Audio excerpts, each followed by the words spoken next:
Hey, good afternoon. It's Bill from A Tech Authority. Happy Friday. That means it's another episode of our vlogs. This past week, my wife and I had a chance to be the camp cooks for our daughter's running camp up in the mountains. It was a great time, exhausting. We greeted the kids as they arrived, and one of the very first things we told them is hand over your cell phones and all that. We tried to explain the first day of the camp, all the camp rules, and oh boy, there was some belly aching because we told them healthy eating, no junk food, no electronic devices to separate yourself from others.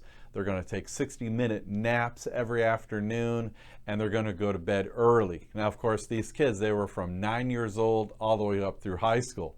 But amazing, by the last day of camp, we didn't hear the complaining as much. And they started accepting the healthy habits that we were giving them throughout the day.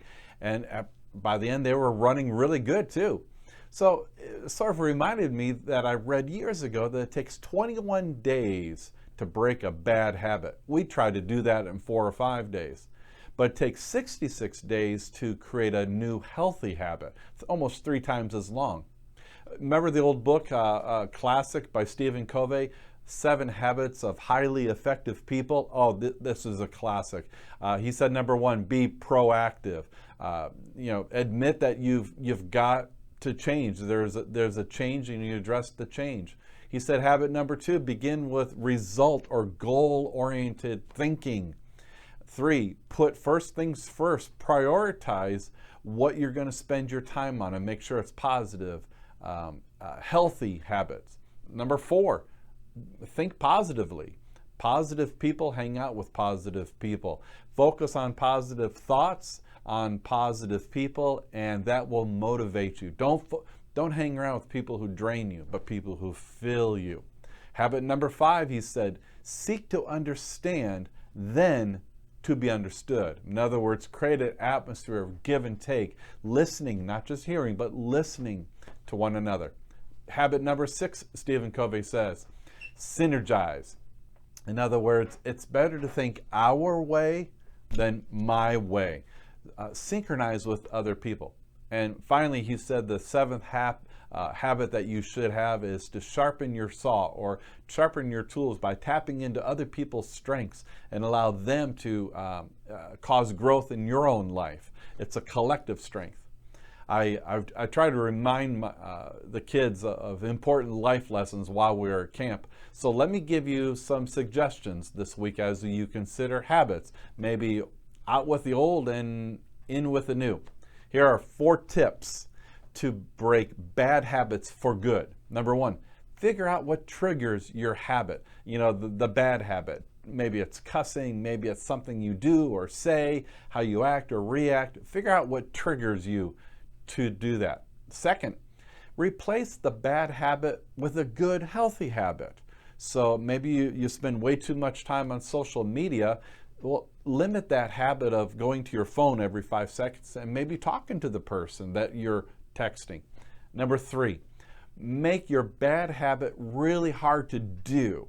For example, if you have a habit of hitting the snooze button 10 times every single morning, take your alarm clock and move it on the other side of the room. That way, when it goes off at 5 o'clock in the morning, you got to get out of bed to go shut it off. Chances are you might stay out of bed.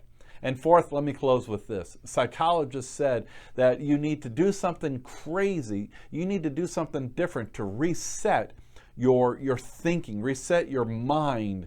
Because a lot of times bad habits are like being on cruise control. They're automatic. Whatever you're doing, your action or reaction, you do it without thinking. So they say confuse your brain. For me, that doesn't take a lot. And try to react differently to the trigger. Psychologists say that if you crave a cigarette, make a loud, obnoxious sound real fast or do some annoying action. And it confuses your brain. It says, hey, this is not the ordinary. Something's wrong. You're disrupting that flow, that trigger. But let me close by this. If you're struggling with a severe habit, maybe you might even call it an addiction, reach out. Boy, there are people, there are groups, there are organizations who care about you and who are trained to help you. They come alongside of you. I meet weekly with some guys. I help them in their recovery just as an encourager, a mentor, or a coach. And I often tell them, where there's help, hope follows. So whatever it is, maybe it's just a little annoying habit. Watch it, focus on it this week and try to change it. So until next week, hope you have a great, healthy, productive weekend. We'll see you next week. Take care.